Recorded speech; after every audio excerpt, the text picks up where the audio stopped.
Guys, we're going to be talking about the most efficient way to get the trophies Enjoy the Ride and Stars Unseen in Assassin's Creed Shadows.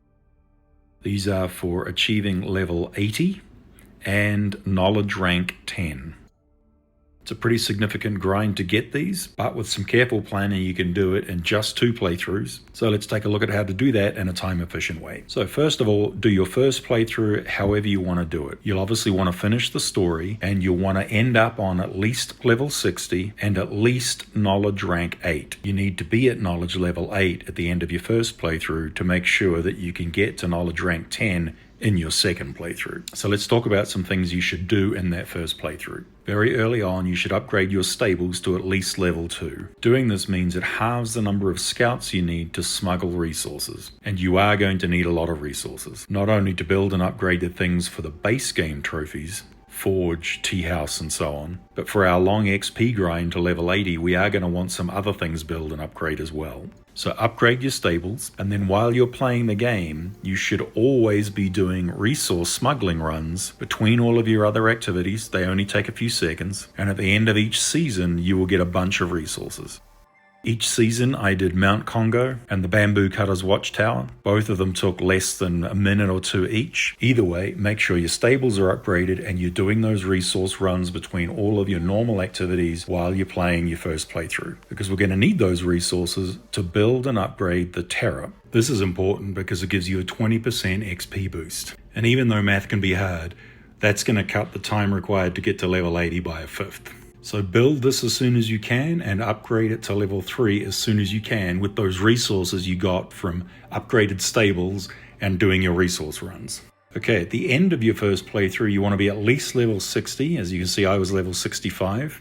And you want to make sure you're knowledge level 8. This is important because on your second playthrough, there's barely enough knowledge points to get you from rank 8 to rank 10. And you really don't want a third playthrough. While we're on the subject of these knowledge points, make sure you have actually clicked that knowledge point symbol and started to invest your mastery points in the knowledge tree that appears when you click it. I was most of the way through my first playthrough before I even realized this knowledge tree even existed. To reach knowledge rank 8 in your first playthrough, you are going to need to do almost all of those activities on the screen there. Every shrine, every kata, every meditation, every temple.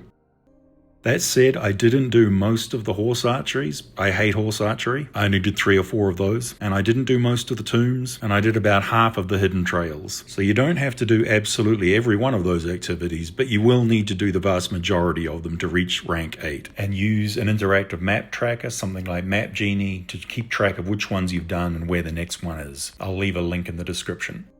Okay, our New Game Plus playthrough. The first thing we're actually going to do is unfog the map again, or most of it, and redo most of those knowledge point activities. After we've done all that, we're going to go finish the story, and then clean up any remaining quests and assassinations to get the last bit of XP. A quick note on some settings though. I know you're going to tell me how hardcore you are and how you love to do it on Nightmare mode. You can do all that, but for your New Game Plus playthrough, I highly recommend you put it on the easiest possible settings, including guaranteed assassinations on, and also turn on QuickTime Event Auto Completion. It'll save you a lot of time because all of the meditations and all of the katas now will auto-complete for you and you'll never fail one. And finally, across both your playthroughs, you're going to do a lot of synchronization. Each one takes 30 seconds while it orbits around. Just press circle as soon as it starts orbiting. It'll be over in 5 seconds flat. Okay. Unfogging the map. Your hideouts are vastly superior to viewpoints. Prefer them.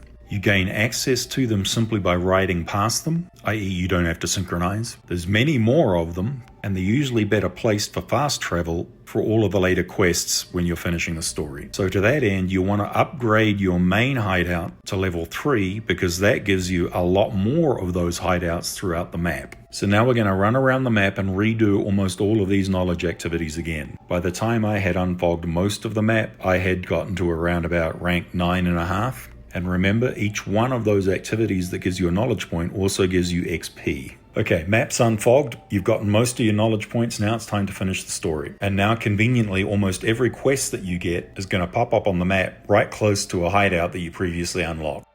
Of course, when you do finish the story, you'll pop the Worth Its Weight trophy/achievement. And you'll probably be now somewhere in the level 70 range. I was level 73. and nearly knowledge rank 10, knowledge rank 9.75 or something. So now to get the last few levels and the last few knowledge points, you will want to complete almost all of that objective board. Here's mine. And this is a very fast process of fast traveling around a map very well populated with hideouts to get to the next assassination or the next quest item, which is usually right close to one of those hideouts. Each one of those gives you XP. And then additionally, once you complete a whole section, you'll get a whole bunch of bonus XP.